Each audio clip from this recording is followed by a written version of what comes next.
In this reflection, we will begin to consider how we use our bodies in prayer.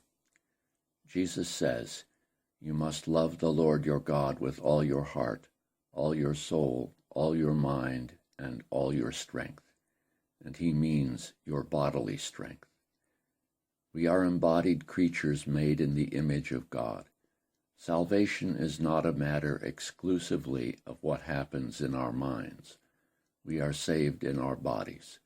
So our bodies must be fully engaged in prayer, together with our hearts, our souls, and our minds.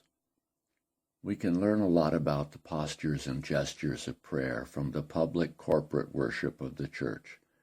But first we have to think about how personal prayer and worship are related.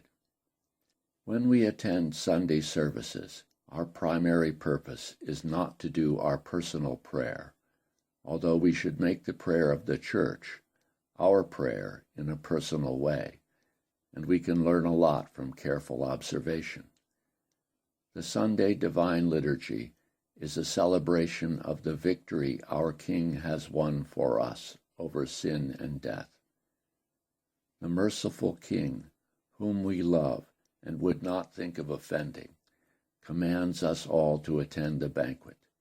The celebration is public prayer, and we participate as best we can, according to the role assigned to us. When we can, we join our personal prayers to the common prayer in a way that enhances both. There are 3 mistakes to avoid. First is the idea that if I do not find the service meaningful, there is no point in attending.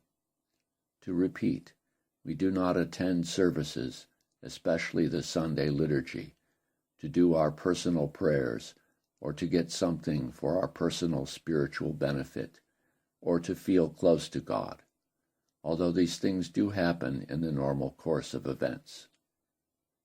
The second mistake is to participate in a way that prioritizes my personal piety over the corporate worship of the church. This is the point behind St. Paul's precautions over speaking in tongues at services.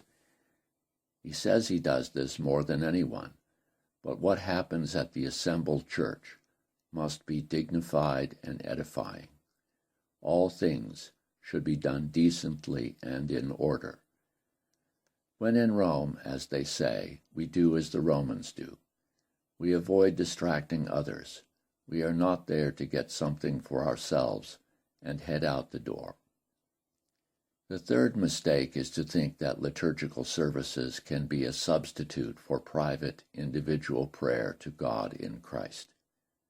We must, as Jesus says, go into our closet, close the door, and stand before God face to face.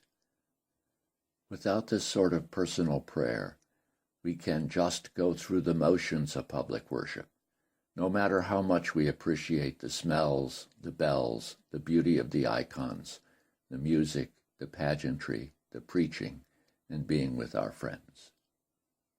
Ideally, these beautiful things will draw us closer to God in our private, personal prayer.